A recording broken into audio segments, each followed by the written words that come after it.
லண்டனின் நவீனத்துவத்திலிருந்து தமிழ்நாட்டின் பசுமைக்கும் வெப்பத்திற்கும் விமானம் இறங்கிய போது ஜாஸ்மின் ஒயிட் ஒரு கனம் மூச்சுத் திணறலை உணர்ந்தார். சுற்றிலும் மக்கள் கூட்டம்பரபரப்பு பழக்கமில்லாத சத்தங்கள். தனது பலவார பயணம் தொடங்குகிறது. உலகின் வனவிலங்குகளை கேமராவில் படம்பிடிப்பதில் பிரபலமான ஒரு புகைப்பட கலைஞர் அவர். காட்டு விலங்குகள் காட்டின் தன்மை அனைத்தும் அவரது கேமரா லென்ஸ்கள் மூலம் உலகுக்கு காட்டப்பட்டுள்ளன. ஆனால் தமிழ்நாட்டின் வனத்திற்கு ஒரு தனி அழகு இருப்பதாக அவர் கேள்விப்பட்டிருந்தார். அதுதான் அவரை இங்கு ஈர்த்தது. சென்னை நகரத்தின் ஓசையை அவர் விரைவில் கற்றுக்கொண்டார். பரபரப்பான தெருக்கள், சந்துகளின் வணிகங்கள், ஆற்றங்கரை மீனவர்கள், அவர்களின் சிரிப்புகள். ஒவ்வொரு காட்சியும் ஒவ்வொரு படமாக அவரது கேமராவில் பதிந்தது. அங்குள்ள மக்களின் நட்பு ரீதியான அணுகுமுறை அவரை ஆச்சரியப்படுத்தியது. ஒரு புன்னகையில், ஒரு தலையசைப்பில் அவர்கள் எவ்வளவு பெரிய அன்பை பகிர்ந்து கொள்கிறார்கள் என்பதை அவர் உணர்ந்தார். 7 நாள் பயணத்தில் அவர் தமிழகத்தை மிகவும் விரும்பிவிட்டார். ஒரு வாரத்திற்குப் பிறகு திரும்புவதற்கான நேரம் வந்தது. ஹோட்டல் பில்கள் அனைத்தையும் செலுத்தி அவர் புறப்பட தயாரானார். டாக்ஸியில் ஏறி விமான நிலையத்திற்கு புறப்படும்போது அவரது மனதில் கடந்த நாட்களின் நினைவுகள் நிறைந்திருந்தன. கேமராவில் பதிந்த ஒவ்வொரு படமும் அவரது மனதில் மின்னல் போல் வந்து போனது. ஆனால் விமான நிலையம் சென்று பைகளை சோதித்தபோதுதான் அந்த அதிர்ச்சி உண்மை அவருக்கு புரிந்தது. பையில் பாஸ்போர்ட் இல்லை. இதே துடிப்பு அதிகரித்ததுதலை சுற்றியது போல உணர்ந்தார். வெளிநாட்டில் பாஸ்போர்ட் இல்லாமல் அவர் முழுமையாக தனிமைப்படுத்தப்பட்டார். என்ன செய்வது என்று தெரியாமல் அவர் பதற்றமடைந்தார். பாஸ்போர்ட் ஒருவேளை டாக்ஸியில் தொலைந்துவிட்டதா? ஆனால் டாக்ஸி எண்ணோ அல்லது ஓட்டுநரின் தொலைபேசி எண்ணோ அவரிடம் இல்லை.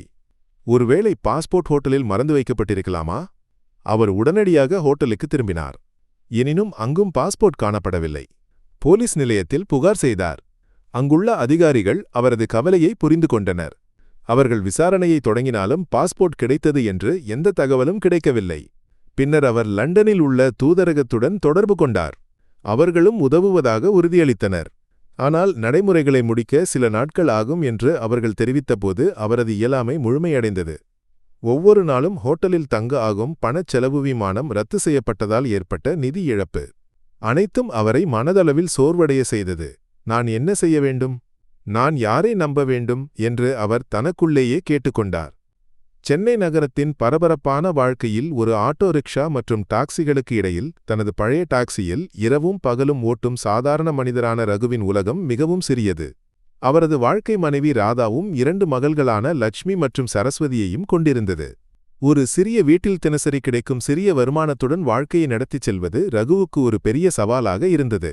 குழந்தைகளின் படிப்பு செலவு, வீட்டு செலவுகள், டாக்ஸி பழுதுபார்ப்பு அனைத்தும் அவரது தோள்களில் இருந்தது. ரகுவுக்கு அவரது அப்பா நினைவுக்கு வந்தார். நேர்மையாக உழைத்தால் கடவுள் துணை இருப்பார் என்றும் பணத்தை விட நீதியும் தர்மமும் பெரியது என்றும் அவர் எப்போதும் சொல்வார். ஒரு மத நூல் போல அந்த வார்த்தைகளை ரகு தனது மனதில் வைத்திருந்தார். வறுமை இருந்தும் யாருடைய 1 ரூபாய்க்கும் கூட ஆசைப்படவில்லை. அவரது குழந்தைகளும் அவ்வாறே வளர வேண்டும் என்று அவர் ஆசைப்பட்டார். அப்பா, நாங்கள் படிக்க மிகவும் ஆசைப்படுகிறோம் என்று குழந்தைகள் கூறும்போது அது கேட்டு அவரது மனம் வலித்தது. அவர்களுக்கு நல்ல கல்வி கொடுக்க முடியுமா என்று அவர் பலமுறை யோசித்தார். அன்று டாக்ஸிக்கு பெரிய ஓட்டம் கிடைக்கவில்லை. அதனால் மாலையில் டாக்ஸியை சுத்தம் செய்ய முடிவு செய்தார். இருக்கைகளுக்கு இடையே இருந்த தூசியை துடைக்கும்போது அவர் ஒரு மஞ்சள் நிற டைரியை கண்டார். ஆர்வத்துடன் அதை திறந்து பார்த்தபோது உள்ளே ஒரு பாஸ்போர்ட். அதை திறந்து பார்த்தபோது அதில் ஒரு பெண்ணின் படம் இருந்தது. டாக்ஸியில் ஏறிய சுற்றுலா பெண்ணின் முகம் அவருக்கு நினைவுக்கு வந்தது. பெயர் ஜாஸ்மின் ஒயிட், லண்டன். அப்போது அவரது மனதில் 2 எண்ணங்கள் தோன்றின. இந்த பாஸ்போர்ட்டை விற்றால் நிறைய பணம் கிடைக்கும். அந்த பணத்தை கொண்டு மனைவி மற்றும் குழந்தைகளுக்கு நல்ல வாழ்க்கையை கொடுக்க முடியும். குழந்தைகளின் படிப்பு தடைபடாது. ஆனால் மறுபுறம் அவரது மனம் அப்பாவின் வார்த்தைகளை நினைவூட்டியது. அந்த பாஸ்போர்ட்டை தொலைத்த பெண் எவ்வளவு துயரத்தில் இருப்பார்? வெளிநாட்டில் பாஸ்போர்ட் இல்லாமல் சிக்கிவிட்ட அவரது நிலைமை என்னவாக இருக்கும்? ரகுவுக்கு உறுதியாக தெரிந்தது. இந்த பாஸ்போர்ட்டை விற்பது ஒரு பாவம். ஒரு கணம் கூட யோசிக்காமல் அவர் அந்த பாஸ்போர்ட்டை அதன் உரிமையாளரிடம் திருப்பிக் கொடுக்க முடிவு செய்தார். ஜாஸ்மினை கண்டுபிடிப்பது ரகுவுக்கு ஒரு பெரிய சவாலாக இருந்தது. அவரது பெயர் மட்டுமே அவருக்கு தெரியும். தொலைபேசி எண்ணோ அல்லது ஹோட்டலின் பெயரோ தெரியாது. ஒரு நாள் வருமானத்தை கூட இழந்த அவர் சென்னையின் அனைத்து பெரிய ஹோட்டல்களிலும் பாஸ்போர்ட்டில் இருந்த புகைப்படத்தை காட்டி விசாரித்தார். ஒவ்வொரு ஹோட்டலிலும் அவரை சந்தேகத்துடன் பார்த்தனர். சிலர் உள்ளே கூட விடவில்லை. நான் யாரையும் தொந்தரவு செய்ய விரும்பவில்லை, நான் எனது நேர்மையை மட்டுமே நிரூபிக்க வேண்டும் என்று அவர் மனதில் சொன்னார். மனமுடைந்த ரகு வீட்டிற்கு வந்தபோது ராதா அவரை தேற்றினாள். நீங்கள் செய்தது நல்லது. அதை திருப்பித் தர ஒரு வழியை கடவுள் திறந்து தருவார். அவரது வார்த்தைகள் அவருக்கு ஆறுதல் அளித்தன. அடுத்த நாள் அவர் நேராக போலீஸ் நிலையத்திற்குச் சென்றார். போலீஸ்காரர்கள் முதலில் அவரை சந்தேகத்துடன் பார்த்தாலும் அவரது பேச்சிலிருந்து நேர்மையை புரிந்து கொண்டனர். அவரது தன்னலமற்ற விருப்பத்தை புரிந்து கொண்ட பிறகு போலீசார் பாஸ்போர்ட்டில் உள்ள தகவல்களை பயன்படுத்தி ஜாஸ்மின் தங்கியிருந்த ஹோட்டலை கண்டுபிடித்தனர். ஹோட்டலின் வரவேற்பறையில் ஜாஸ்மினை பார்த்தபோது ரகுவுக்கு மிகவும் மகிழ்ச்சியாக இருந்தது. மேடம், இது உங்கள் பாஸ்போர்ட்டா என்று கேட்டு அவர் அதை அவளிடம் கொடுத்தார். பாஸ்போர்ட்டை கையில் எடுத்தபோது ஜாஸ்மினால் நம்ப முடியவில்லை. அந்த பாஸ்போர்ட்டை பிடித்து மகிழ்ச்சியில் அழுதார். இது ஒரு திரைப்படக் காட்சி போல இருந்தது அவருக்கு. போலீசாரும் தூதரகமும் உதவ முயன்றபோதும் ஒரு சாதாரண மனிதன் தனது பாஸ்போர்ட்டை திருப்பிக் கொடுத்தார். உங்கள் நேர்மைக்கு எப்படி நன்றி சொல்வது என்று எனக்கு தெரியவில்லை. இது உங்களுக்கானது என்று கூறி அவர் தன்னிடமிருந்த அனைத்து பணத்தையும் ரகுவுக்கு கொடுக்க முயன்றார். ஆனால் அவர் அதை மறுத்துவிட்டார். எங்கள் நாட்டில் விருந்தினரை கடவுள் போல பார்க்கிறோம். நீங்கள் மகிழ்ச்சியாக இருப்பதே எனக்கு கிடைக்கும் மிகப்பெரிய வெகுமதி என்று அவர் கூறினார். அவள் அவரை மேலும் வற்புறுத்தவில்லை. அவரது வார்த்தைகளின் ஆழத்தை அவர் புரிந்து கொண்டார். பணம் கொடுப்பதற்கு பதிலாக ரகுவின் வாழ்க்கையில் ஒரு நல்ல மாற்றத்தை கொண்டுவர ஜாஸ்மின் முடிவு செய்தார். அவர் தனது விமான பயணத்தை ரத்து செய்தார். அதுதான் பின்னர் அவரது வாழ்க்கையின் மிக சிறந்த முடிவாக மாறியது. அடுத்த நாள் காலையில் அவர் ரகுவுடன் அவரது சிறிய வீட்டிற்கு சென்றார். ரகுவையும் அவரது குடும்பத்தையும் அவர் உன்னிப்பாக கவனித்தார். வறுமையிலும் அவர்கள் எவ்வளவு மகிழ்ச்சியாக வாழ்கிறார்கள் என்பதை அவர் கண்டார். குழந்தைகளுக்கு கல்வி கொடுக்க ரகு எவ்வளவு கஷ்டப்படுகிறார் என்பதை அவர் புரிந்து கொண்டார். அவர் ராதாலட்சுமி சரஸ்வதி ஆகியோருடன் பேசினார். ஒரு நாள் அவர் அங்கு தங்கினார். ரகுவின் வாழ்க்கை அவரது மனதில் ஒரு பெரிய மாற்றத்தை ஏற்படுத்தியது.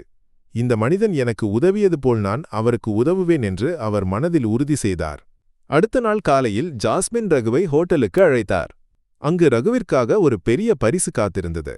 தனது குழந்தைகளின் கல்விச் செலவை ஏற்க ஜாஸ்மின் தயாராக இருப்பதாக சொன்னபோது ரகுவால் நம்ப முடியவில்லை. இது ஒரு கனவா என்று அவர் கேட்டார். இது உண்மை என்று கூறி அவர் சிரித்தார். பின்னர் அவர் ஒரு காரின் சாவியை அவரது கைகளில் வைத்தார். இது ஒரு புதிய டாக்ஸி. அவர் ஆச்சரியத்துடன் அவரை பார்த்தார். அப்போதுதான் அவர் தனது பெரிய திட்டத்தை பற்றி கூறினார். அவருக்கு ஒரு டாக்ஸி சேவை தொடங்க திட்டமுள்ள துரகுவை போன்ற நேர்மையான மக்களுக்கு நிறைய வாய்ப்புகளை வழங்க வேண்டும். அவர் 5 புதிய டாக்ஸிகளை வாங்கி ரகுவை ஒரு சிறிய டாக்ஸி சேவை நிறுவனத்தின் உரிமையாளராக்கினார். ரகுவுக்கு மகிழ்ச்சியால் வார்த்தைகள் வரவில்லை. அவர் அவரை கட்டிப்பிடித்து அழுதார். தனது வாழ்க்கையில் ஏற்பட்ட இந்த பெரிய மாற்றத்திற்காக அவர் கடவுளுக்கு நன்றி தெரிவித்தார். சில வருடங்கள் கழிந்தன. ரகுவின் ஜாஸ்மின் டூர்ஸ் அண்ட் டிராவல்ஸ் என்ற டாக்ஸி சேவை நிறுவனம் சென்னையில் மிகவும் பிரபலமானது. அவரது நேர்மையையும் கடின உழைப்பையும் அந்த நிறுவனம் பெரியதாக மாற்றியது. ரகுவின் மகள் லட்சுமி ஒரு மருத்துவரானார். அந்த மகிழ்ச்சியை பகிர்ந்து கொள்ள ஜாஸ்மின் லண்டனிலிருந்து மீண்டும் சென்னைக்கு வந்தார். பல வருடங்களுக்கு முன்பு ஒரு நகரத்தில் அந்நியர்களாக சந்தித்தவர்கள் இப்போது ஒரு குடும்பம் போல ஒன்றிணைந்தனர். ஒரு சிறிய நேர்மை ஒரு மனிதனின் வாழ்க்கையை எப்படி மாற்றியது என்பதற்கு இந்த கதை ஒரு எடுத்துக்காட்டாக எப்போதும் இருக்கும். அது ரகுவின் வாழ்க்கையில் மட்டுமல்ல, ஜாஸ்மினின் வாழ்க்கையிலும் பெரிய மாற்றங்களை கொண்டு வந்தது. ஒரு புகைப்படக் கலைஞர் என்பதை விடமற்றவர்களின் வாழ்க்கையில் மாற்றங்களை கொண்டுவரக்கூடிய ஒரு நல்ல மனிதராக அவர் மாறினார். ஜாஸ்மினும் ரகுவும் ஒருவரையொருவர் பார்த்து சிரித்தனர். அவர்களின் கண்களில் நட்பும் அன்பும் நிறைந்திருந்தது.